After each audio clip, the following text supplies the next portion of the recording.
Brother ప్రార్థన చేయండి, ప్రార్థనతో మనం ప్రారంభిద్దాం. చేయండి బ్రదర్.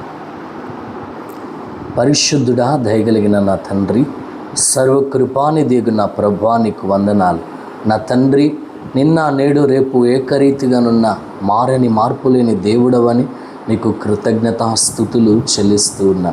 ప్రభువా, ఈ సమయమందు రికార్డ్ చేస్తున్న ఈ యొక్క సాక్ష్యం మీ నామమునకు మహిమకరంగా, నీ సన్నిధిని ప్రభువా దీవెనకరంగా నీ ఉంచండి. ప్రభువా, అనేకులకు సాక్షిగా ఈ యొక్క సాక్ష్యం ఉండినట్లుగా నీవు దీవించి ఏమి మాట్లాడవలెనో, ఏమి చెప్పవలెనో సమస్తమును నీ జ్ఞానము చేత నడిపించుచు నీవు మాట్లాడించి మహిమ పొందుమని కృతజ్ఞతాస్తుతులు మీకు చెల్లిస్తూ, మా తండ్రి ఆద్యంతము తోడై ఎటువంటి డిస్టర్బెన్స్ లేకుండా మీ కృపను బట్టి నడిపించుమని యేసయ్య నామమున అడిగి వేడుకొనిచ్చున్నాం ప్రియ పరలోకపు తండ్రి, ఆమేన్. వెల్కమ్. ఇది నిజం కార్యక్రమం చూస్తున్న వారందరికీ నా హృదయపూర్వక వందనం తెలియజేస్తున్నాను.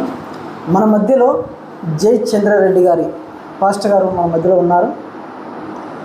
ఆయన సాక్ష్యం ఏంటి, ఆయన ఎలా యేసుక్రీస్తుని తెలుసుకున్నారు, ఆయన పరిచర్య ఎక్కడ చేస్తున్నాడు, ఆయన మాటలు ఆయన అడిగి మనం తెలుసుకుందాం. ఇంకా అనేక విషయాలు ఆయన అడిగి మనం తెలుసుకుందామని కోరుకుంటూ, praise Lord brother. Praise Lord అండి. బ్రదర్, మీ పేరు ఏమిటి చెప్పండి బ్రదర్. నా పేరు Jaya Chandra Reddy brother. Okay sir. పరిచర్య ఎక్కడ చేస్తున్నారు?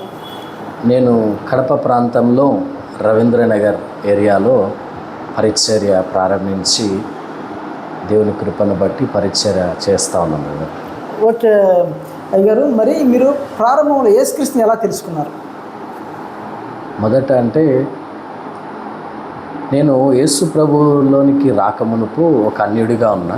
ఓకే. అన్య కుటుంబంలో ఉండి అన్య కుటుంబంలో విగ్రహారాధన చేస్తూ అందరిలాగే మేము కూడా భక్తి కలిగిన వారిగా లోకంలో జీవిస్తూ ఉన్నాం. మేము రెడ్డిస్ కులానికి సంబంధించిన కులంలో ఉన్నవాళ్ళం. మాకు కూడా కుటుంబంలో ఆ కుల ఆచారాలు, మత ఆచారాలు అనేవి కూడా చాలా ఉన్నాయి.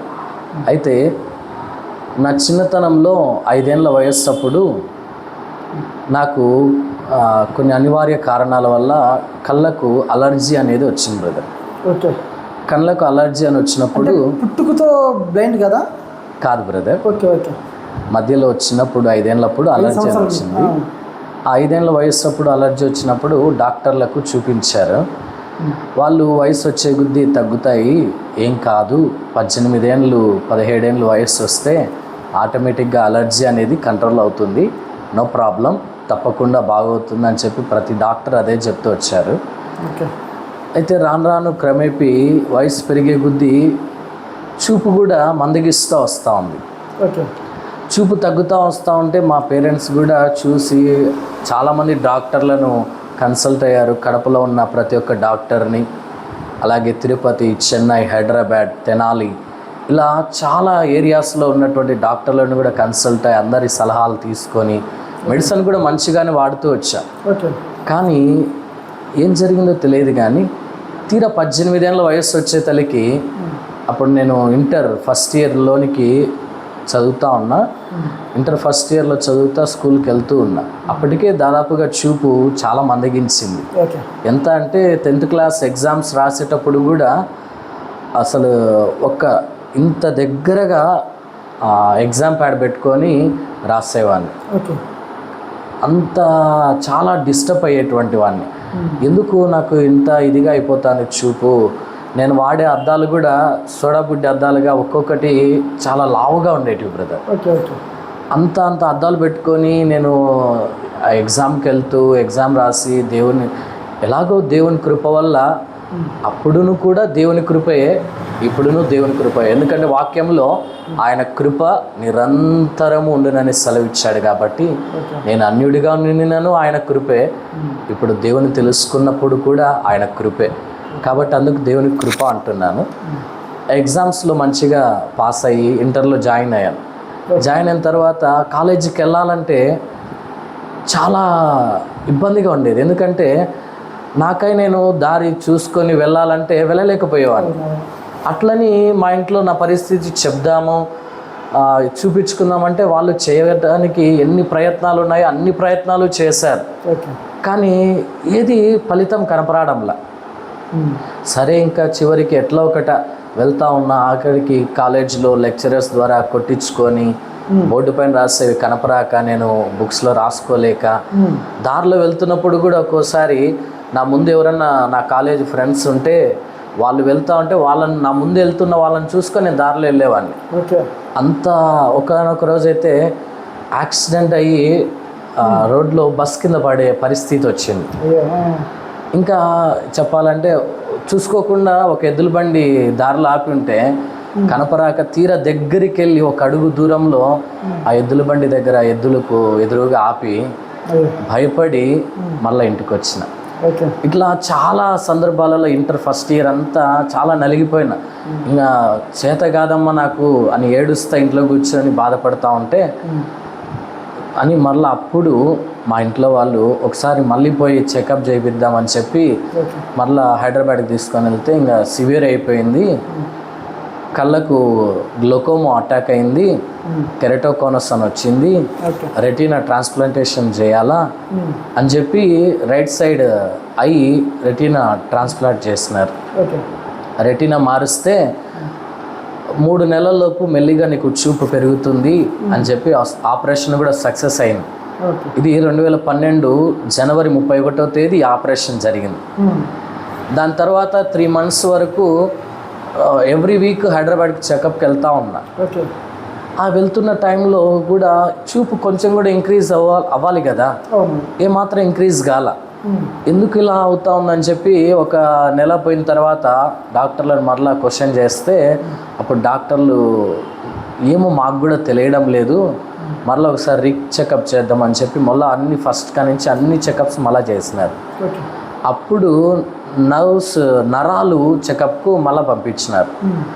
అప్పుడు బయటపడ్డ విషయం ఏంటంటే కనుగుడ్లేమో బాగున్నాయంట, నా కళ్ళు తీసి వేరే వాళ్ళకి పెట్టినా చూపు వస్తుంది, కాకపోతే నాకు కంట్లు ప్రాబ్లం లేదు, కానీ కంటి లోపల ఉన్నటువంటి నరాలు ఏమయ్యాయంటే చిన్నప్పుడు 5 ఏళ్ల నుంచి అలర్జీ వల్ల ఐ డ్రాప్స్ వాడుతూ ఉన్నా, కంటి చుక్కలు. ఆ చుక్కల మందు వాడుతూ 13 సంవత్సరాల పాటు 18 ఏళ్ళ వరకు వాడాను కదా. అంత లాంగ్ పీరియడ్ టైం నేను వాడడం వలన లోపల నరాలలోకి ఆ మందు వెళ్ళి నరాలు ఎండిపోయి చిట్లిపోయాయంట లోపల. రక్త ప్రసరణ అనేటువంటిది లేకుండా పూర్తిగా స్టాప్ అయిపోయింది. ఐ ప్రెషర్ మామూలుగా నార్మల్ ఉండాల్సింది, నాకు చాలా ఎక్కువ ఐ ప్రెషర్ వల్లనే కళ్ళు అనేటువంటి చూపు చాలా తగ్గిపోవడము, కంట్లో పూతలాగా రావడము, ఇవన్నీ వచ్చేటివి. ఇంకా డాక్టర్ ఈ మాట చెప్పిన తర్వాత మరి ఎట్లా, ఏమన్నా కళ్ళు మార్పించాలనా లేదా ఎక్కడన్నా తీసుకెళ్ళాలనా అని అడిగితే వాళ్ళు చెప్పిన ఒకే ఒక్క మాట, బ్రతికినంత కాలం ఇలాగే బ్రతకాలా, ఇంకా చూపు రాదు, ఇంక ఇంతే, ఎక్కడ కూడా మెడిసిన్ లేదు నరాలకి, గ్లోకోమాకు ఇంకా ట్రీట్మెంట్ రాలేదు, అమెరికాకి వెళ్తే ఏమన్నా వస్తుందా, అట్లా బయట దేశాలకు ఎక్కడన్నా వెళ్ళమంటారా అంటే మీరు ఎక్కడికి వెళ్ళినా ప్రపంచంలో ఇంకా గ్లోకోమాకు సరైనటువంటి ట్రీట్మెంట్ ఇంకా రాలేదు, కాబట్టి ఏం చేయలేము అని చెప్పారు. సరే అని చెప్పి ఇంక అప్పుడే నేను అనుకున్నా, ఇన్ని సంవత్సరాలు నేను బ్రతికాను, తీరా ఇప్పుడు చూపు పోయిందే, నా జీవితం చీకటి అయిపోయిందే, ఏంటి నా పరిస్థితి అని చాలా బాధపడుతూ ఉన్నా. ఆ బాధపడుతున్న టైంలో నాకు వచ్చిన ఫస్ట్ ఆలోచన, నువ్వు ఇంటికి పోయినా కూడా ఈ విషయం ఇంట్లో తెలిసినా కూడా ఏడవడం తప్ప ఏముండదు కదా, ఇక్కడనే చచ్చిపో, ఏదో ఒక బస్ కింద పడి చచ్చిపో, ఇలాంటి ఆలోచనలు వస్తూ ఉన్నాయి. ట్రైన్ వెళ్తా అంటే ట్రైన్లో దూకి చచ్చిపో, ఇలాంటి ఆలోచనలు వస్తాను. ఎందుకు ఇంక బ్రతుకు అనిపిస్తూ ఉంది. ఎందుకంటే 18 సంవత్సరాల వరకు కూడా చక్కగా అన్నీ చూసి తిరిగి ప్రతి ఒక్కటి కూడా చూసిన వ్యక్తిని ఒక్కసారి చీకటి అయిపోయేలకు బ్రతుకు, ఒకరు చెయ్యి పట్టుకొని నడిపిస్తే కానీ నడవలేని స్థితి, కనీసం బాత్రూమ్కి వెళ్ళాలన్నా కూడా ఒకరు తీసుకెళ్లాల్సిన పరిస్థితి, అన్నం తినాలన్నా ఆ ప్లేట్లో ఏమేమి ఉన్నాయో ఎవరో ఒకరు చెప్తే కానీ తెలియనటువంటి స్థితికి వస్తే ఇంకా ఆ బాధ వర్ణనాతీతం. ఒక్కసారిగా అటువంటి పరిస్థితి వచ్చేతలకి చేతగానట్టు అయిపోయింది నా పరిస్థితి. ఆ చేతగాని టైంలో నాతో పాటు ఆపరేషన్కి వచ్చి చెకప్కి తిరుగుతూ ఉన్న మా మామగారేమో మా మేనమామ క్షేమంగా ఇంటికి తీసుకొచ్చి మా అమ్మ నాన్నకు అప్పగించినారు. అప్పుడు హిందువులం కదా, అన్యులం కాబట్టి ఇంకా తిరుగుతూ ఉన్నాం. వేదాంతుల దగ్గరికి, శాస్త్రుల దగ్గరికి వెళ్తూ, అయ్యా మా పరిస్థితి ఏంటి, ఇలా చూపుపోవడానికి ఏమైనా కారణం ఉందా, ఎన్నో పరీక్షలు చేయించాం, ఎంతో ట్రీట్మెంట్ చేయించాము, కానీ ఏది మాకు కాలేదు మా పిల్లవాడికి. మరి మేమేమన్నా చేయడం వలన ఇలా ఏమైనా జరిగిందా, మాకేమన్నా దోషం ఉందా అని చెప్పి చాలామంది పండితులను, వేదాంతులను కలిసినారు. అటువంటి టైంలో వాళ్ళు చెప్పిన ఒక మాట, మీ కొడుకు నాగదోషం ఉంది, నాగదోషం వల్ల చూపు పోయింది, కాబట్టి మీరు ఒక 40 రోజుల పాటు నాగపడిగా తెచ్చుకొని వెండిది ఇంట్లో పెట్టుకొని ప్రతిరోజు పాలు పోసి పూజ చేయండి. చేసిన తర్వాత ప్రతి బేస్తవారం పుట్ట దగ్గరికి వెళ్ళి నమస్కరించుకోండి. ఇలా చెప్తూ ప్రతిరోజు చేస్తూ ఉన్నామని చెప్తున్న టైంలో మేము చేస్తూ ఉన్నాం. అలాగే అదే పని మరలా మధ్యలో ఇంకొక స్వామీజీ కలిసి, మీ కుమారునికి ఇక్కడే దగ్గరలో వేణుతల కోన అని ఉంది, కడప దగ్గరలో, పెళ్లిమరి మండలం దగ్గర, అక్కడ గుడి దగ్గర నువ్వు 21 రోజులు ఉంటే గన మీ పిల్లవాడికి ఖచ్చితంగా కళ్ళు వస్తాయి, ఆ గుడిలో పెట్టండి 21 రోజులు అంటే, ఈ పూజ చేస్తూనే అక్కడ కూడా 21 రోజులు ఉన్నా. 21 రోజులు ఉన్నప్పటికీ కూడా ఈ దినాలు అంటే ఈ 40 రోజులు నా పరిస్థితి ఎట్టయిపోయిందంటే, ఏ చూపు కోసము ఏది అయితే బాగుండాలని నేను పూజలు చేస్తూ ఉన్నానో, ఈ 40 రోజుల్లో నా పరిస్థితి ఇంకా దిగజారిపోయింది. ఎంతగా అంటే ఇంకా కళ్ళమడి నీళ్లు గారుతా, కళ్ళు చాలా ఎర్రగా రక్తం పులుముకున్నట్లు ఉండేటివి నా కళ్ళు ఎప్పుడు కూడా నీళ్ళు గారుతూ ఉండేది. ఇంకా కళ్ళు తల నొప్పి, భయంకరమైన తలనొప్పి. ఆ తలనొప్పి వచ్చినప్పుడల్లా గోడకు కొట్టుకునేవాడిని తల. మధ్యరాత్రిలో సడన్గా తలనొప్పి వస్తుంది, లేచి నేను చచ్చిపోతాను, నేను బ్రతకను, నా వల్ల కాదని చెప్పి తల గోడ కొట్టుకుంటూ ఏడ్చేవాడిని. మా వాళ్ళు రాత్రంతా మేలుకొని నిద్రపోకుండా నన్ను ఓదారుస్తా ఎలాగోలాగా పడుకోబెట్టి అన్ని రకాల ప్రయత్నాలు చేస్తున్నారు. ఒక ప్రక్క తలనొప్పి, ఇంకో ప్రక్క చూపు లేకపోవటం, ఇంకో ప్రక్క కళ్ళల్లో నీళ్లు గారుతా, కళ్ళు మంటలు, అన్నీ ఒక్కసారిగా నా జీవితాన్ని పూర్తిగా కుదిపేసినాయి అని చెప్పాలి. లాస్ట్కి అన్ని రోజులు నేను అక్కడుండి సేవ చేసి ఎన్నో పూజలు చేసి నిష్టగా మళ్ళీ ఉపవాసాలు ఉండి మరి కూడా ఎన్నో చేసాం. ఇవి మాత్రమే కాక ఇంకా చెప్పినటువన్నీ ఎంతమంది ఎన్ని చెప్పారో అన్నీ చేశాం. కానీ ఎన్ని చేసినా లాస్ట్కు మొదటి స్థితి కంటే కడపటి స్థితి మరీ చెడ్డదైందని నా జీవితం ఇంకా చాలా దిగజారిపోయిన పరిస్థితికి వచ్చేసింది. అటువంటి దిగజారిపోయిన పరిస్థితికి వచ్చినప్పుడు అప్పుడు ఒక వ్యక్తి, మా బంధువే, నాకు చిన్నాన్న వరుస అవుతారు. అతను అక్కడ గుడి దగ్గర ఉన్నప్పుడే, అతను కూడా అన్యుడే, కాకపోతే అతను విన్న ఒక సాక్ష్యాన్ని బట్టి అక్కడ యేసుప్రభు కాడికి ఏమన్నా పోవచ్చు కదా చర్చికి, ఆడ ఎవరికో చూపు వచ్చిందంట, నువ్వు కూడా పోతే ఏమన్నా వస్తుందేమో చూడకూడదు అంటే, అప్పుడు మా చిన్నాన్నతో మేము అన్నాము, మాకెందుకు, మాకంటూ మా కులదేవుడు ఉన్నాడు కదా, మా ఇంటి దేవుడు మాకున్నాడు కదా, ఎందుకు మాకు అవన్నీ ఏం వద్దులే, ఈ దేవుడు నాకు సాయం చేస్తాడులే అని అదే ఒక ఆలోచనతో ఎంతో విశ్వాసంతో అక్కడే ఉన్నాం. ఆ 21 రోజులు మా పరిస్థితి ఎలా ఉండేదంటే, ఆ గుడికి ఒక్క శనివారం తప్ప మిగతా ఏ రోజులు భక్తులు వచ్చేవాళ్ళు కాదు. మిగతా రోజులలో పూజారి వచ్చి వెళ్ళేవాడు, కానీ ఉదయం వచ్చి మధ్యాహ్నం వెళ్ళిపోయేవాడు. చిమ్మ చీకటి అడవి, భయంకరమైన అడవి, ఎలుగుబంట్లు తిరుగుతూ, మా ప్రక్కనే పాములు వెళ్తూ, అట్లా భయంకరంగా ఉండే పరిస్థితి. నాకేమో యవనస్తునైనప్పటికీ చూపు లేదు. మా తమ్ముడు చిన్న పిల్లవాడు, 10 ఏళ్ళ వయస్సు ఉంది, అతను ఏమీ చేయలేడు ఏదైనా వస్తే. నాతో పాటు తోడుగా మా అవ్వ ఉండేది, మా అమ్మ వాళ్ళ అమ్మ. ఆమె కూడా చాలా ముసలావిడ, ఆమె కూడా ఏమీ చేయలేని పరిస్థితి. అలాగే ఒకరికొకరు తోడనుకొని అట్లే ఉండి ఎంతో నిష్టగా చేస్తాం, కానీ ఇంకా ఇంటికి వచ్చేసినాం. ఇంకా పూర్తిగా నిరాశ అయిపోయింది బ్రదర్, కృంగిపోయినా. ఇంకెందుకు ఈ బ్రతుకు అనేటట్లు అయిపోయింది నా పరిస్థితి. అన్ని రకాలుగా అన్నీ చూసాం కదా, అప్పుడు డాక్టర్లు చెప్పినప్పుడే చావాలనిపించింది. మళ్ళీ కడపకు వచ్చిన తర్వాత ఇట్లా మీరు దోషం ఉంది, ఇది చేస్తే మళ్ళీ మీకు పోయిన చూపు వస్తుంది అని చెప్పేటప్పుడు కూడా ఏదో ఒక ఆశతో పరిగెత్తి అన్నీ చేశాం. ఇంకా అన్ని ఆశలు కోల్పోయినా, నా జీవితం మోడుబారిపోయింది, ఇంకా ఏ దిక్కు లేదు అనుకుంటూ ఇంట్లో మిద్దె పైన, నా మేడ పైన కూర్చొని సాయంకాలం 6:30 ఆ టైంలో ఏడుస్తూ ఉన్న దిక్కుది లేకుండా. అసలు దేవుడు అనేవాడు ఉన్నాడా? ఎందుకు నాకు ఈ బ్రతికి ఇచ్చినావు దేవుడా?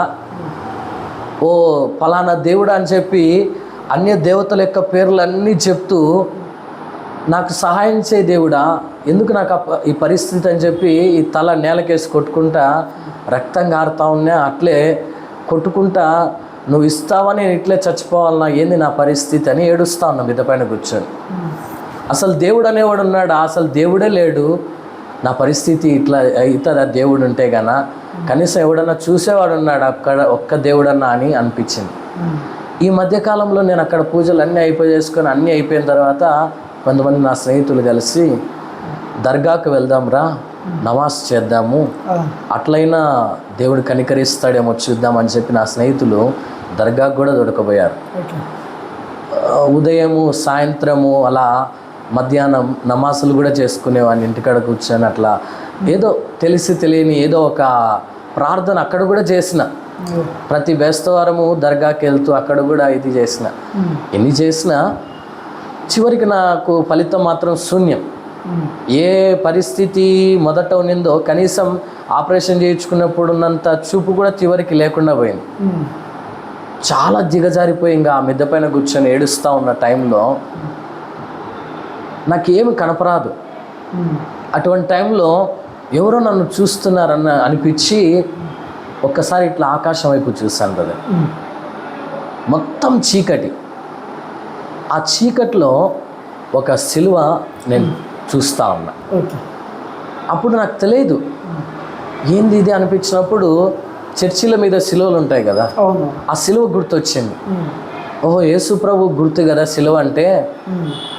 ఇట్లా 3 నామాలు నిలువుగా ఉంటే ఒక దేవునికి గుర్తు, 3 నామాలు అడ్డుగా ఉంటే ఒక దేవునికి గుర్తు, చందమామ అంటే ఇలా ముస్లిం దేవునికి అల్లాహ్ గుర్తు అని ఇట్లా ఉంటాయి కదా. అట్లే సిలువ కూడా యేసుప్రభు గుర్తు అన్నట్లు అదొక్కటి గుర్తొచ్చింది. అప్పుడు ఒక్కటే మాట అన్నాను, బ్రదర్, యేసుప్రభువా నీ వల్ల అయితే నాకు చూపిస్తావా, నేను కూడా చర్చికి వస్తా అని ఒక్క మాట అనుకున్నా.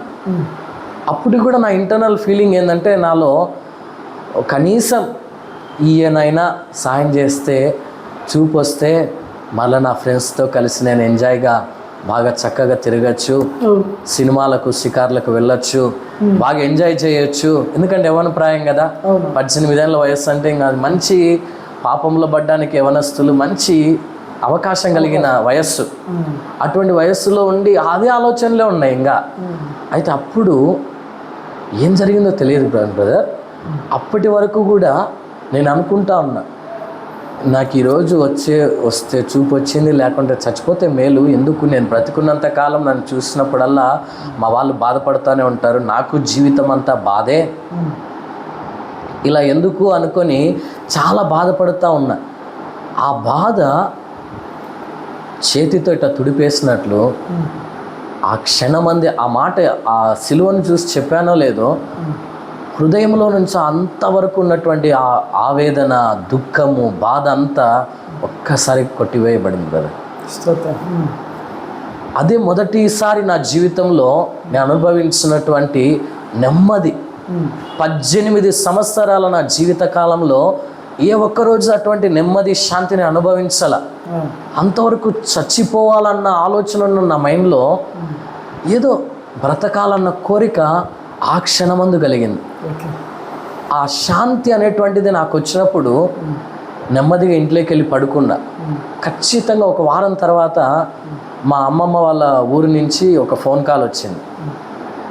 ఏంటంటే అమ్మమ్మ వాళ్ళ ఊరు పెళ్లిమర్రి మండలం, పెళ్లిమర్రి మండలం. అక్కడ వెల్లటూరు అనే ఏరియా ఉంది. వెల్లటూరు దగ్గర బహిరంగ సభలు ఏర్పాటు చేస్తూ ఉన్నారు, మేము ఒకరోజు మీటింగ్కి వెళ్ళి చూసినాం ఆల్రెడీ. నువ్వు వస్తే గనా ఇక్కడైనా ఒకవేళ కార్యం జరుగుతుందేమో, తొడుకొనిరా నీ కొడుకునని చెప్పి మా అమ్మకు ఫోన్ చేసి చెప్పారు మా అమ్మమ్మ. అప్పుడు మా అమ్మ నన్ను తీసుకొని అక్కడ బహిరంగ సభలకు నన్ను తీసుకొని వెళ్ళారు. అక్కడ బహిరంగ సభలలో కడప కృపా మినిస్ట్రీస్ టిడి ప్రసన్న కుమార్ గారు అక్కడ ఆ బహిరంగ సభలను నిర్వహిస్తూ ఉన్నారు. వెల్లటూరులో గాడ్సన్ గారు అని చెప్పి దైవజనులు ఉన్నారు. వాళ్ళ ఆధ్వర్యంలో ఆ కూడికలు జరుగుతూ ఉన్నాయి. తీసుకొని వెళ్ళి ఆ దైవ సేవకునికి చూపిస్తే ఆ దైవ సేవకుడు, ఈ 2 రోజులు మీటింగ్స్ ఉన్నాయి కదా, ఇంకా మీటింగ్లో ఉండండి, తప్పకుండా దేవుడు కార్యం చేస్తాడు అని చెప్పారు. ఆ మాట విన్నప్పుడు ఏదో తెలియని ఆనందం నాకు అనిపించింది. ఏంటి, ఒక వారం కిందట నేను ఇట్లా చూశాను కదా, ఇంత తొందరగా నాకు జవాబు వస్తుందా, ఏంది ఈరోజు ఈ 2 రోజుల్లో నాకు చూపు వస్తే కానీ నిజంగా అబ్బా చాలా సంతోషం అని ఇంకా ఆనందం హృదయంలో తట్టుకోలేకపోతా ఉన్నా. ఆ 2 రోజుల మీటింగ్కి హాజరయ్యాను బ్రదర్. ఇది ఎన్ని సంవత్సరాల క్రితం జరిగింది బ్రదర్? ఇది మీటింగ్ 2012 జనవరిలో ఆపరేషన్ చేయించుకున్నా. 2 months హాస్పిటల్ తిరిగిన తర్వాత రావని చెప్పారు. మార్చి తర్వాత దాదాపుగా ఆగస్ట్ సెప్టెంబర్ వరకు కూడా ఈ అన్య దేవతల పూజలు అవి ఇవి అన్నీ తిరిగి చూసి చేసేసాం. ఇంకా ఆ టైంలో ఆగస్ట్ నెల ఎండింగ్లో ఆ మీటింగ్స్ ఏర్పాటైనాయి. 2012 ఆగస్టులో. ఆగస్టులో మీటింగ్స్ ఏర్పాటైనప్పుడు ఆ మీటింగ్స్కి వెళ్ళాము. ఆ 2 రోజుల మీటింగ్స్లో బ్రదర్ నేను కూర్చొని, అంతవరకు నాకు తెలియదు కదా యేసుప్రభు ఎవరో కూడా. ఆ 2 రోజుల మీటింగ్స్లో కూర్చొని నేను ఆ దైవజనులు చెప్పే వాక్యం నేను వింటూ ఉంటే, ఆయన ఏదో ప్రసంగం చేస్తున్నారని నేను వింటున్నాను. అంతవరకు నేను కొన్ని మిషన్స్కు వెళ్తా ఉన్నా, రామకృష్ణ మిషన్ అని ఇట్లాంటి వాటికి.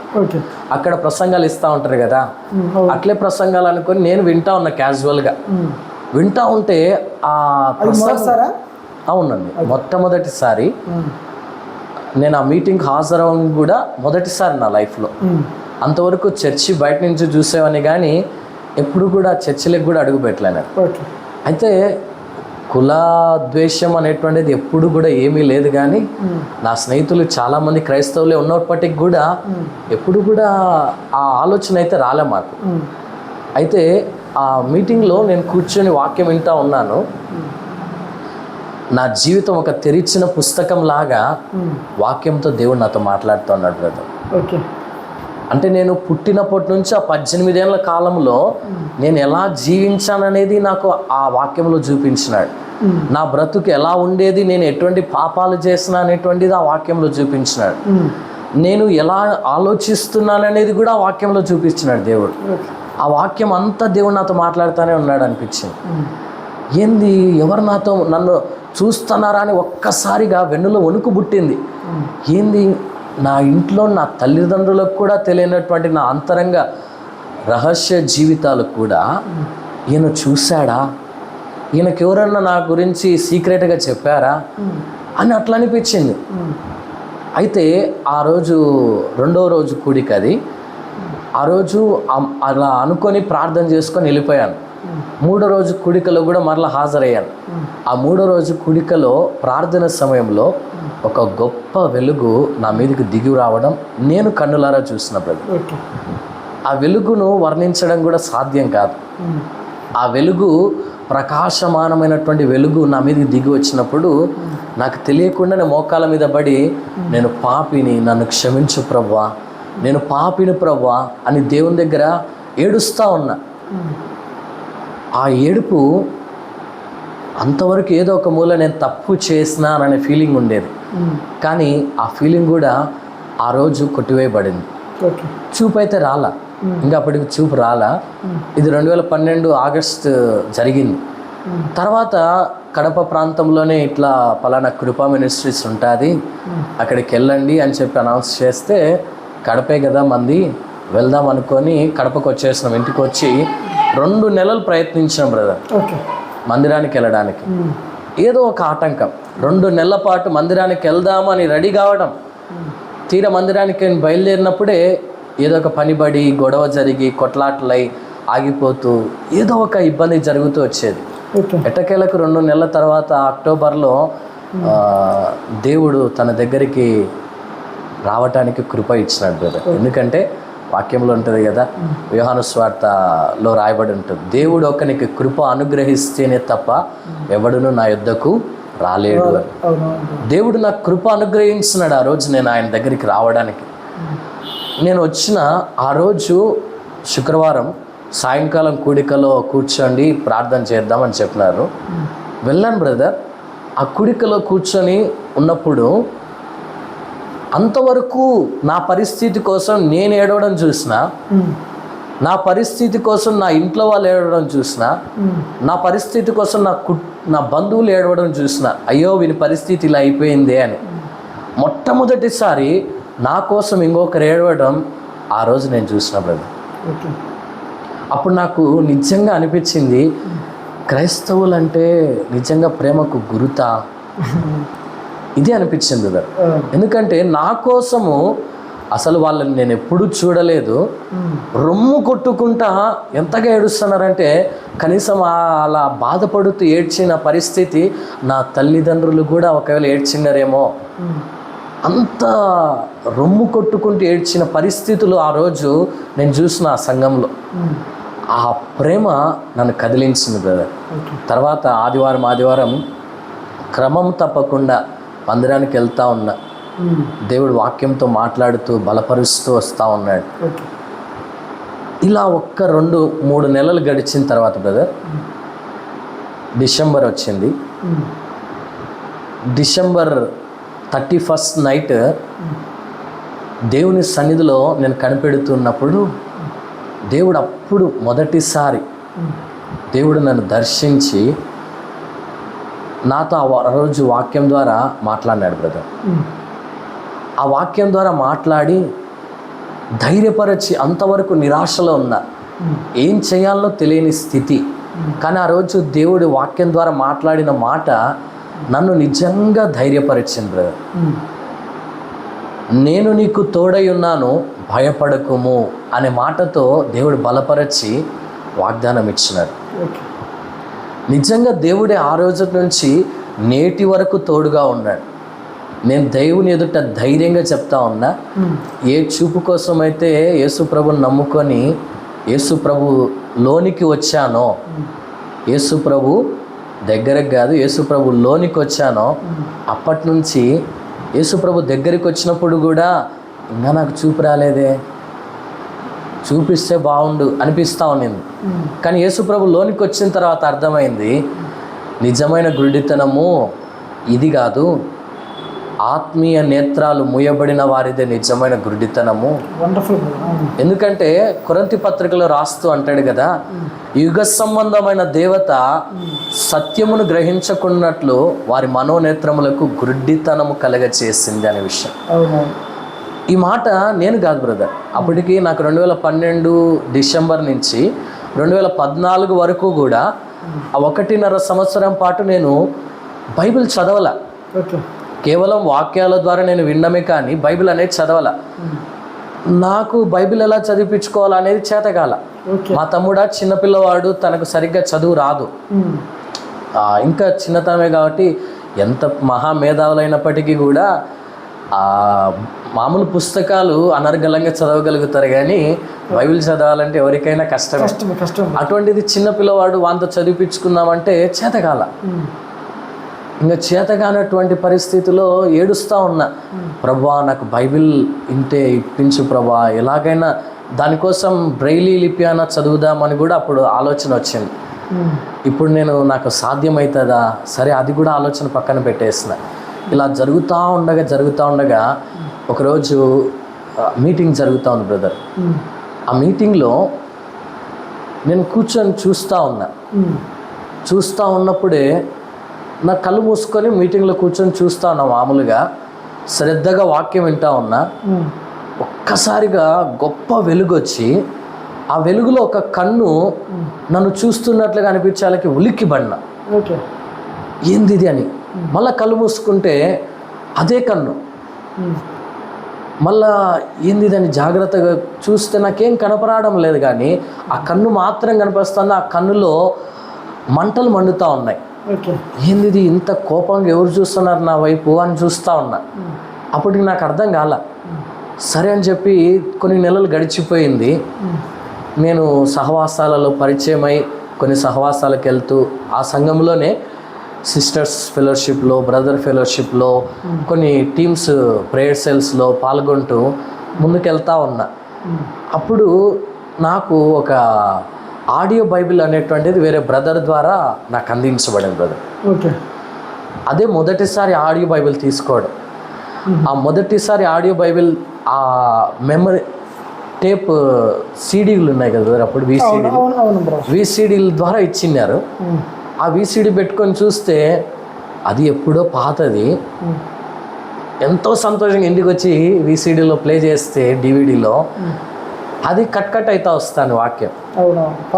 ఆ రోజు ఇంక ఏడిచిన, ప్రభా ఆఖరికి ఇలా అయినా నేను సంతోషించిన వాక్యం ఇందామని, ఇప్పుడు కూడా నా పరిస్థితి ఇట్లే అయిపోయింది ఏంటి అనుకోని.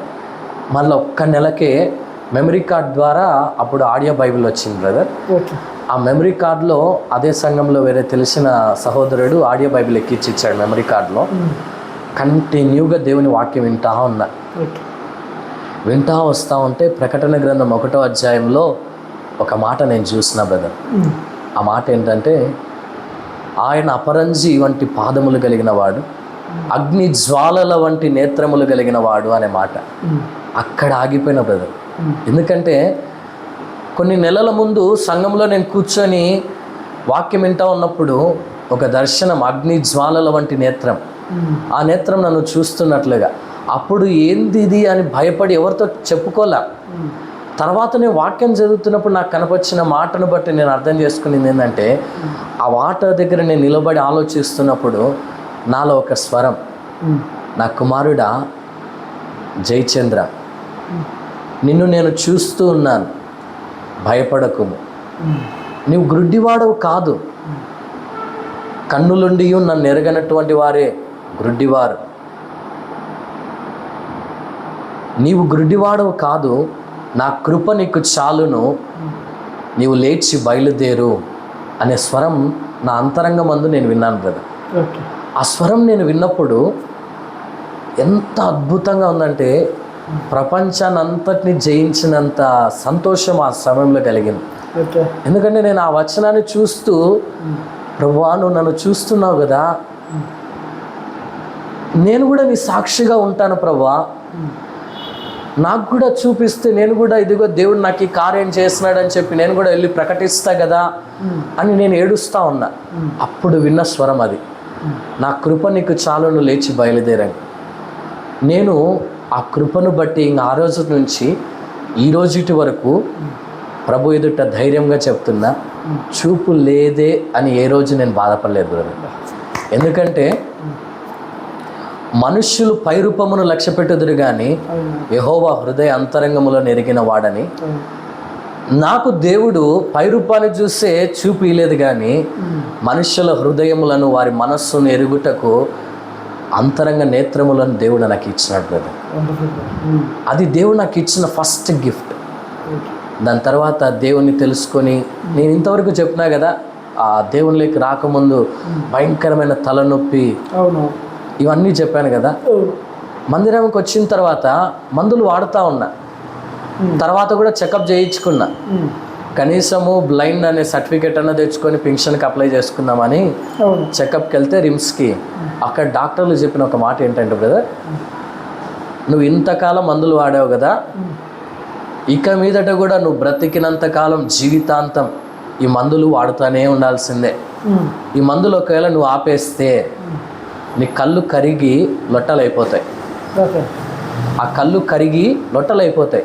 కాబట్టి నువ్వు జీవితాంతం నీ కనుగుడ్లు ఉన్నాయి, ఆ కనుగుడ్లు అట్లే ఉండాలంటే నువ్వు జీవితాంతం మందులు వాడాలా అని చెప్పినారు. ఆ రోజు వచ్చిన ఏడుస్తూ దేవుని దగ్గర ప్రార్థన చేసి, ప్రభువా ఇంతకాలం వాడిన ప్రభు, ఇంక నా వల్ల గాల, ఇంక ఈ మందులు నేను వాడలేను అని దేవుని దగ్గర ప్రార్థన చేసుకొని ఆ మరుసటి రోజు చెత్తబుట్టలు వేసేసినాం కదా. అంతవరకు కళ్ళు ఎరుపు, నిప్పులు గక్కేటట్లు ఉండేవి, రక్తం పులుముకున్నట్లు ఉండేవి, ఎప్పుడు కళ్ళల్లో నీళ్లు గారుతూ ఉండేవి. భయంకరమైన మంటలు, ఇంకా చేయి పెట్టి రుద్దుతే ఆ శబ్దము పక్కన నలుగురు కూర్చుని వినపచ్చేది. అంత భయంకరంగా రుద్దేవాడిని. తలనొప్పి భయంకరంగా ఉండి ఆ నొప్పి చేత గోడ కొట్టుకునేవాడిని. దేవుని ఉచితమైన కృపను బట్టి అవన్నీ తొలగించబడ్డాయి బ్రదర్. దేవుని కృపాశక్తి నాలోనికి వచ్చి దాన్ని సమస్తమును కూడా తుడిచివేసింది. ప్రభువా, ఇప్పుడు నేను నెమ్మదిగా ఉన్నాను, ఇక మీదట నేను నీ పరిచర్య కోసం ముందుకెళ్తానని చెప్పి అప్పుడు 2014లో పరిచర్య ప్రారంభించిన బ్రదర్. అంతకు మునుపు 2013 మార్చిలో దేవుని తెలుసుకొని పూర్ణ రక్షణలోనికి వచ్చి బాప్తిజమాన్ని పొందాను. బాప్తిజం పొందక మునిపే ఆత్మచేత నింపబడ్డాను. బాప్తిజం పొందిన తర్వాత ఆయన అభిషేకం మరొకసారి దర్శించి అభిషేకంతో నింపి 2013 చివరిలో ఆ స్వరము వినిపించి సేవ కోసం పరిచర్యకు పిలిస్తే 2014లో దేవుని యొక్క ఉచితమైన కృపను బట్టి కడప ప్రాంతంలోనే కొన్ని గృహ దర్శనాలకు దేవుడు తీసుకొని వెళ్తూ, ఏమీ తెలియదు అప్పుడే కొత్త ప్రారంభం, వాక్యం చదవడం కూడా ప్రారంభం. నేను ఎక్కడికి వెళ్ళలేదు, కానీ నన్ను చూసిన విశ్వాసులు, బ్రదర్ మీలో ఏదో తెలియని దేవుని నడిపింపు ఉంది, మీరు తప్పకుండా మా ప్రాంతానికి వచ్చి ప్రార్థించి వాక్యం చెప్పి వెళ్ళాలా బ్రదర్, నాకు అంతగా వాక్యం చెప్పని రాదమ్మా, నా వల్ల కాదన్నా కూడా మీకు వచ్చిన కాడికే మీకు దేవుడు ఏం మాట్లాడిస్తాడో అదే చెప్పండి, మాట్లాడండి అని చెప్తే మొట్టమొదటిసారి నేను దేవుని యొక్క వాక్యాన్ని తీసుకొని యెషయా గ్రంథం 55వ అధ్యాయం 3వ వచనంలో, చెవియొగ్గి నా యొద్దకు రండి, మీరు వినిన ఎడల బ్రతుకుదురు, నేను మీతో నిత్య నిబంధన చేయుచున్నాను, దావీదునకు చూపిన శాశ్వతమైన కృపను నేను మీకు చూపించేదను అనే మాట మొట్టమొదటిసారి నేను వాక్యం చెప్పాను బ్రదర్. ఎలా చెప్పానో నాకు కూడా తెలియదు, కానీ దేవుడు నడిపించి ఒక 15-20 నిమిషాలు ఆ వాక్యం ద్వారా దేవుడు అనేకులతో మాట్లాడి దర్శించినాడు. ఆ రీతిగా దేవుని నడిపింపుతో ఆత్మ వరములతో నింపి పరిచర్యలు కొనసాగిస్తూ వస్తూ 2015లో వేరే పల్లె ప్రాంతాలకు వేరే దైవజనుని ద్వారా తీసుకొని వెళ్ళబడి పాటలు పాడడానికి, ఆరాధన చేయడానికి నన్ను తీసుకొని వెళ్తూ వచ్చాడు వేరొక దైవ సేవకుడు. సుగాలిబిడికి, గోల్చర్ అవతల మేదరపల్లి, గంగనేర్ క్రాస్ రోడ్, రామాపురం, రాయచోట్ అవతల సుండ్రుపల్లె, వంగిమల్ల, పించ, సానిపాయ్, ఈ ఏరియాలన్నిట్లో కూడా ఒక్క సోమ మంగళవారాలు మాత్రమే ఇంటికాడ ఉండేది. మిగతా అన్ని రోజులు ఆ దైవ సేవకునితో పాటు దేవుడు నన్ను తీసుకొని వెళ్ళి, నేను పాటలు పాడేవాడిని, ఆరాధించేవాడిని, ఆ దైవజనులేమో వాక్యం చెప్పేవాళ్ళు. దేవుని కృపను బట్టి ఆ 1.5 సంవత్సరం వరకు ఆ దైవ సేవకునితో పాటు కలిసి నన్ను నడిపించినాడు బ్రదర్. అప్పుడు నాకు తెలియలా ఎందుకని. తర్వాత నాకు అర్థమైన విషయం ఏంటంటే, నన్ను పరిచర్యకు దేవుడు పిలవటానికి, సంపూర్ణ పరిచర్యలో నన్ను ఆయన సేవకుడిగా నిలవబెట్టడానికి ఆ 1.5 సంవత్సరం నన్ను దేవుడు తర్ఫీదు చేశాడు అని తెలుసుకున్నాడు. ఓకే బ్రదర్, మీరు ఈ సాక్ష్యం కంటిన్యూ అవుతున్నప్పుడు మీరు పాటలు పాడతారని నేను విన్నాను బ్రదర్. మీరు పాట పాడండి బ్రదర్, మళ్ళీ కంటిన్యూ చేద్దాం. దేవుడు నాకు ఇచ్చినటువంటి కృప ఇంకొకటి ఏంటంటే, సొంతంగా పాటలు రాసి ట్యూన్ చేసి పాడడానికి దేవుడు కృప ఇచ్చినాడు. ఓకే, దేవుని కృపను వల్ల నా యూట్యూబ్ ఛానల్లో ఒక 5-6 పాటలు కూడా రిలీజ్ చేయడానికి దేవుడు కృప ఇచ్చినాడు బ్రదర్. ఓకే, అటువంటి పాటలలో మొట్టమొదటి నా సాక్ష్యాన్ని ఉంచి పాడినటువంటి ఒక పాట, ఒక పల్లవి చరణం ఒకటి పాడతాను. పాడండి బ్రదర్. వీళ్ళంటే ఫుల్ పాట కూడా పాడేసండి, పర్వాలేదు. నీ ప్రేమను వర్ణించగలనా, నీ కృపలను వివరింపతరమా, నీ ప్రేమను వర్ణించగలనా, నీ కృపలను వివరింపతరమా, రిక్తుడనై దారిద్ర్యత నొంది అవమాన స్థితిలో నేనున్నప్పుడు, రిక్తుడనై దారిద్ర్యత నొంది, అవమాన స్థితిలో నేనున్నప్పుడు నన్నదరించెను నీదు ప్రేమ, నాకాశ్రయమే నీ కృప. నన్నదరించెను నీదు ప్రేమ, నాకాశ్రయమే నీ కృప. నీ ప్రేమను వర్ణించగలనా, నీ కృపలను వివరింపతరమా. నీ ప్రేమను వర్ణించగలనా, నీ కృపలను వివరింపతరమా.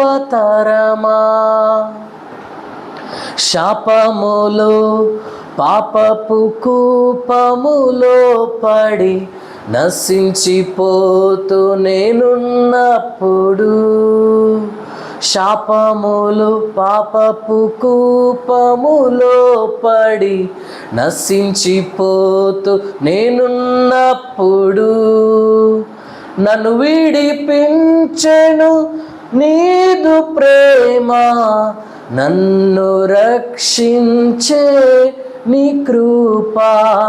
నన్ను విడిపించెను నీదు ప్రేమ, నన్ను రక్షించే నీ కృప. నీ ప్రేమను వర్ణించగలనా, నీ కృపలను వివరింపతరమా. నీ ప్రేమను వర్ణించగలనా, నీ కృపలను వివరింపగలనా. హల్లెలూయా. వండర్ఫుల్ బ్రదర్, పాట చాలా చక్కగా రాశారు, చాలా చక్కగా పాడారు బ్రదర్. దేవుడి ఇచ్చిన గిఫ్ట్ అనుకుంటా. అవును బ్రదర్. చెప్పండి బ్రదర్. దేవుని యొక్క ఉచితమైన కృపను వల్ల ఈ పాట నేను రక్షణలోనికి వచ్చిన తర్వాత 2013లో రాశాను. ఎందుకంటే ఆ దినాలలో నా పరిస్థితి ఎలా ఉండేదంటే, నా బంధువులు కూడా తీరా యేసుప్రభు నమ్ముకున్నప్పుడు అవమానించినారు. మా పరిస్థితి, కుటుంబ పరిస్థితి మొదట చాలా మంచి ధనవంతమైన కుటుంబమే. కానీ మేము యేసుప్రభు నమ్ముకునే సమయానికి మేము ధనవంతులుగా ఉన్నప్పుడు దేవుడు మమ్మల్ని పిలిచలా. దేవుడు మేము దారిద్ర్య స్థితిలో ఉన్నప్పుడు దేవుడు మమ్మల్ని పిలిచాడు బ్రదర్. దారిద్ర్య స్థితిలో ఉన్నాను, కుటుంబ సభ్యుల చేత బంధువుల చేత అవమానింపబడుతున్న స్థితిలో ఉన్నాను. చివరాఖరికి నా తండ్రి కూడా, నీకు 1 నెల టైం ఇస్తున్నా, నీకు చూపు ఇస్తే ఇచ్చినట్టు, లేదా యేసుప్రభు లేదు ఏం లేదు, మట్ట సంఘాన్ని విడిచిపెట్టి నువ్వు ఇంట్లో కూర్చో గమ్మున అని చెప్పి మా నాన్న కూడా బెదిరించినారు. ఇలాంటి పరిస్థితులలో ఒక్కడను రిక్తుడని అయిపోయాను, ఒంటరిని అయిపోయా, చేతగాని స్థితిలో ఉన్నా.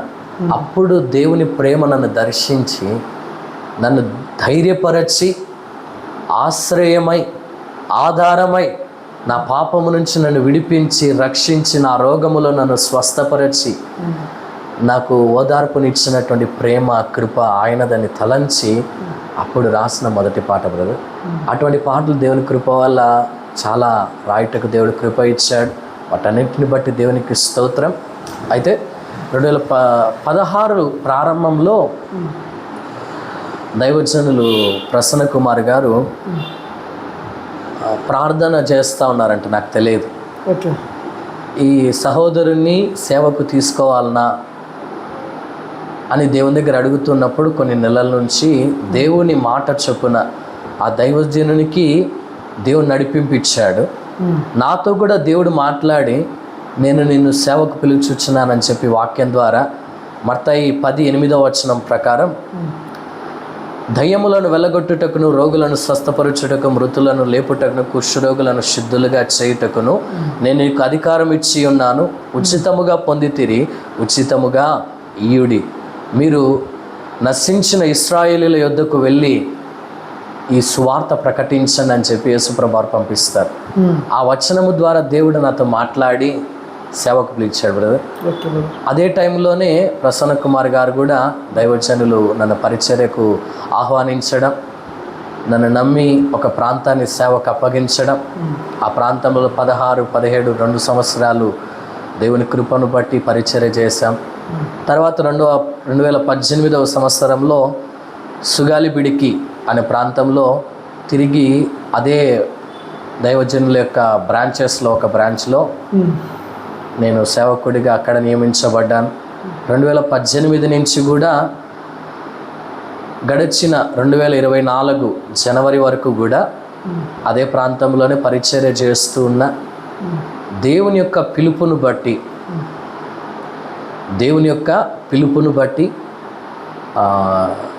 దేవుడిచ్చిన వాగ్దానము చొప్పున సంపూర్ణ సేవలోనికి ఆల్రెడీ సంపూర్ణ సేవ చేస్తూ ఉన్నాను.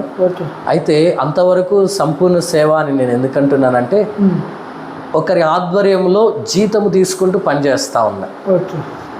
తర్వాత దేవుడు మాట్లాడిన మాటను బట్టి పనివాడు తన జీతమునకు పాత్రుడు అన్నప్పుడు ప్రభువా ఇక మీదట నేను మనుషుల మీద ఆధారపడను కానీ నీ మీదే ఆధారపడతానని చెప్పి దైవజనులతో చెప్పినప్పుడు మంచిది, చాలా సంతోషం అని చెప్పి ప్రార్థన చేసి దైవజనులు పంపించినారు.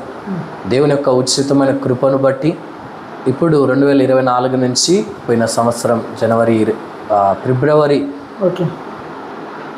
11వ తేదీ నుంచి ఇక్కడ ఈ మందిరంలో ప్రార్థన కూడిక, ఆదివారపు ఆరాధన ప్రారంభించి కృపా గాస్పల్ ఫెలోషిప్ అనే సొసైటీ ద్వారా గ్రేస్ ఆఫ్ క్రైస్ట్ చర్చ్ అనే పేరుతో సంఘాన్ని ఏర్పాటు చేయడానికి దేవుడు కృప ఇచ్చాడు బ్రదర్.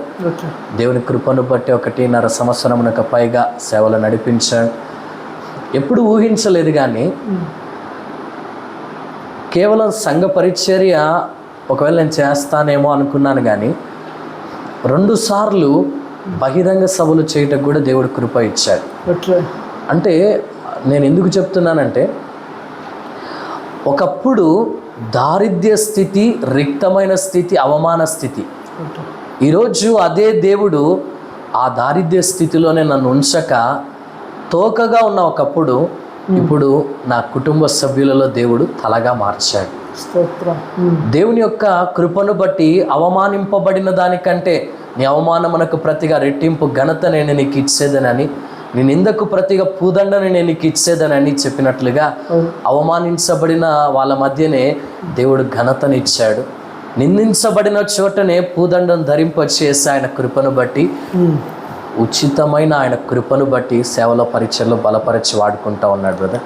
ఓకే బ్రదర్, మరి ఇప్పుడు మీరు చర్చి నడిపిస్తున్నారు,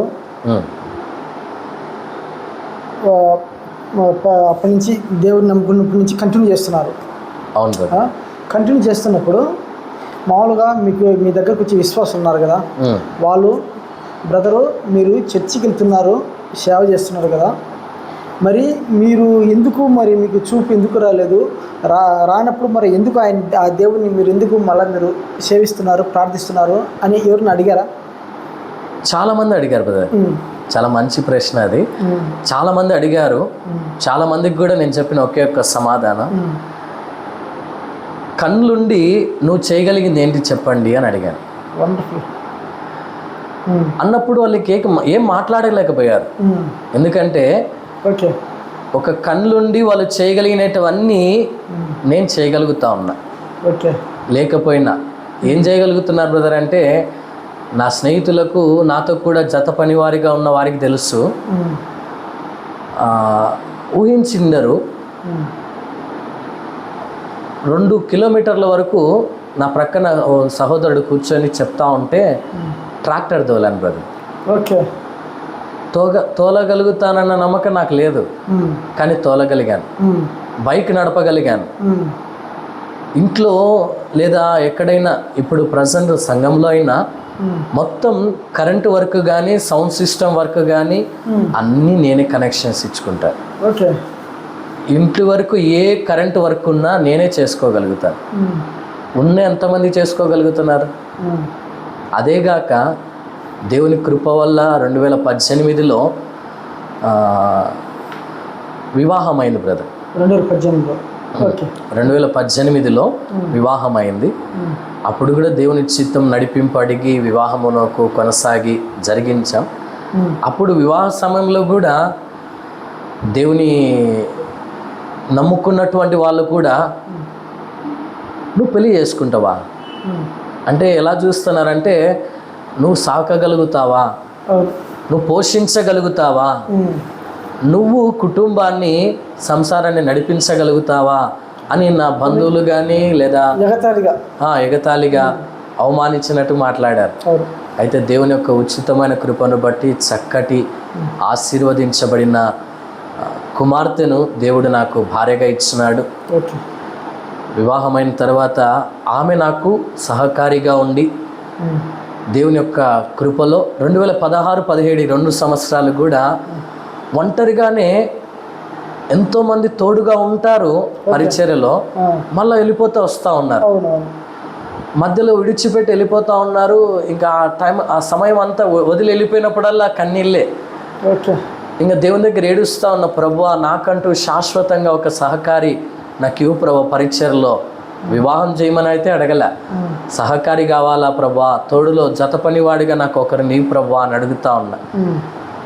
సాటి అయిన సహకారిగా నా భార్యను దేవుడు నాకు ఇచ్చినాడు. నా భార్య ఈరోజు నాతో కూడా సంఘంలో చక్కగా పాటలు పాడటానికి, ప్రార్థన చేయడానికి, వాక్యం చదువుతానికి, చదువు రాకపోయినా కష్టపడి వాక్యం అదే పనిగా నేర్చుకొని దేవుని కృప వల్ల నా కోసం తోడుగా ఉండాలనే ఉద్దేశంతో వాక్యం కూడా నేర్చుకొని చదువుతూ ఉంది దేవుని కృప వల్ల. ఇలా దేవుడు నడిపిస్తూ వస్తున్నాడు. వీటన్నిటి మధ్యలో ప్రజలు అడిగేవాళ్ళు, ఆమెను కూడా అడిగేవాళ్ళు, ఎలా చేస్తాడమ్మా, ఆయన చూపియచ్చు కదా అన్నప్పుడు ఆమె కూడా అన్న ఒక మాట, ఆయనకు చూపు లేదని నేను ఎప్పుడు అనుకోలేదు అని చెప్పింది. ఓకే, సంతోషం. అంటే నేను చెప్పాలనుకున్న విషయం ఏంటంటే, అందరికీ ఉండొచ్చు, ఇంత చేస్తున్నావు కదా మరి చూపియచ్చు కదా అని, ఇస్తేనే చెయ్యాలని ఏమైనా రూల్ ఉందా? యోబు అంటాడు ఒక మాట, దేవుని వలన మనం మేలే అనుభవింతుమా, కీడు అనుభవించ తగదా అని అడుగుతాడు. నిజముగా ఆ మాటను బట్టి నేను ఎంతగానో ధైర్యపరచబడి ప్రభు కృపను బట్టి నడిపించబడతాను. నాకు ఇప్పుడు అనిపిస్తూ ఉంది, నా స్నేహితులు నా వాళ్ళు చెప్తున్న అన్నింటిని బట్టి లోకాన్ని చూసేదానికంటే ప్రభువుని చూస్తూ సంతోషించడం చాలా బాగుంది బ్రదర్. అయితే ఈ ఏడు అని చెప్పను కానీ ధైర్యముగా చెప్పగలుగుతున్నా, రాసి పెట్టుకోండి, ఒకానొక రోజు ఖచ్చితంగా నా కన్నులు తెరచి అనేకులు ఎదుట సాక్షిగా దేవుడు నిలబెడతాడు. ఆ మాట దేవుడు చెప్పాడు, తప్పకుండా చేస్తాడు. మాట ఇచ్చిన దేవుడు తప్పడు.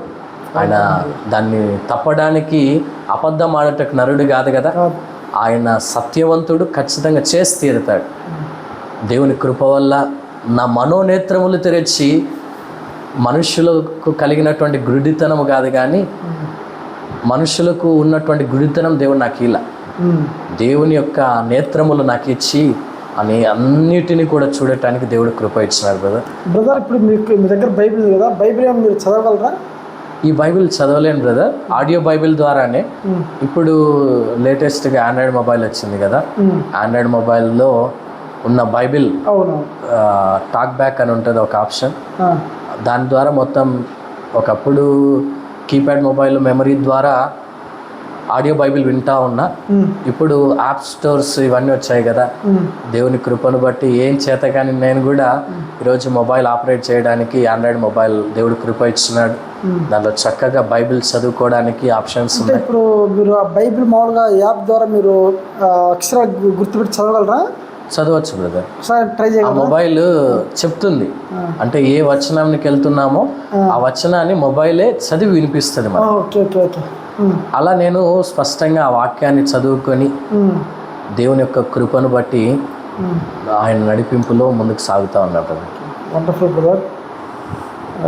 ఇంతవరకు దేవుని యొక్క ఉచితమైన కృప వల్ల కనపడకపోయినా కేవలం వినుట ద్వారానే కనీసం 1000కి పైగా సందేశాలు చెప్పింటారు బ్రదర్.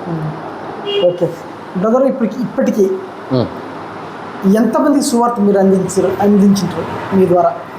నా ద్వారా దేవుని యొక్క ఉచితమైన కృపను బట్టి దాదాపుగా నేను ప్రకటించి విన్న వాళ్ళైతే వేల సంఖ్యలో ఉన్నారు, రక్షించబడిన వాళ్ళైతే పదుల సంఖ్యలో ఉన్నారు. Okay okay. రక్షించబడి ప్రభువుని తెలుసుకొని నా చేతుల మీద బాప్తిజం ఇచ్చి రక్షణలోనికి నడిపించిన వారిని పదుల సంఖ్యలో ఉన్నారు. ఇప్పుడు మన సంఘానికి ఎంతమంది వస్తారు బ్రదర్?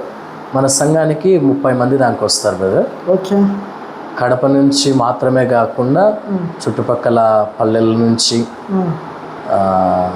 ప్రొద్దుటూరు, జమ్మలమడుగు, నొస్సం, నంద్యాల ఈ ప్రాంతాల నుంచి కూడా మందిరానికి ప్రజలు వస్తూ ఉంటారు బ్రదర్.